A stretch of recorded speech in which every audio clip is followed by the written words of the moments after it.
Hi! డిఫరెంట్‌గా, కొత్తగా chicken fry ఇలా చేసుకోండి. చాలా టేస్టీగా ఉంటుంది.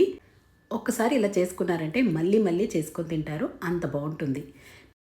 బగారా రైస్, చపాతీలోకి ఎందులోకైనా కాంబినేషన్‌లో చాలా టేస్టీగా ఉంటుంది ఈ చికెన్ ఫ్రై. ముందుగా ఒక కేజీ చికెన్‌ని శుభ్రంగా కడిగేసుకొని, ఈ చికెన్‌ని మ్యారినేట్ చేసుకోవాలి. ఒక మిక్సీ జార్‌లో ఒక మీడియం సైజ్ ఉల్లిపాయలు, హోల్ గరం మసాలా, అలాగే కొత్తిమీర, రుచికి సరిపడా ఉప్పు, అల్లం వెల్లుల్లి ముక్కలు వేసేసుకొని మెత్తని పేస్ట్ లాగా చేసుకోవాలి. ఈ పేస్ట్ అంతా చికెన్కి పట్టించుకోవాలి, చక్కగా కలిపేసుకోవాలి. ఈ చికెన్ని మ్యారినేట్ చేసుకోవాలండి. 30 నిమిషాలు ఫ్రిడ్జ్లో పెట్టుకున్నారంటే చికెన్ సాఫ్ట్గా ఉంటుంది. 30 నిమిషాల తర్వాత ఈ చికెన్ని ఫ్రై చేసుకోవాలి. ప్యాన్ ఫ్రై చేసుకోండి.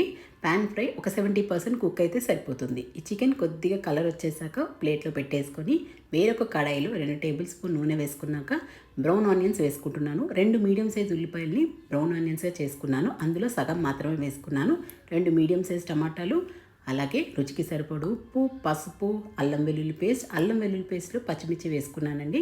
వేసేసుకొని టమాటాలు మెత్తపడేంత వరకు మగ్గించుకోవాలి. టమాటాలు సాఫ్ట్గా అయ్యాక ఇందులో ముందుగా ఫ్రై చేసుకున్న చికెన్ ముక్కల్ని వేసేసుకోవాలి.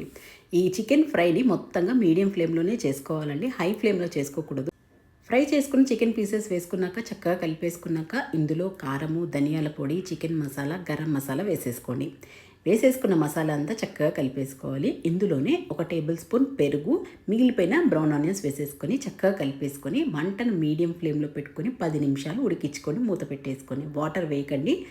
చికెన్ ఆల్రెడీ 70% ఫ్రై చేశాం కాబట్టి ఎక్కువ టైం పట్టదండి కుక్ అవ్వడానికి. అంతేనండి. 10 నిమిషాల తర్వాత మూత ఓపెన్ చేసుకొని వేడి వేడిగా అన్నంలోకైనా బగారా రైస్ సర్వ్ చేసుకోండి.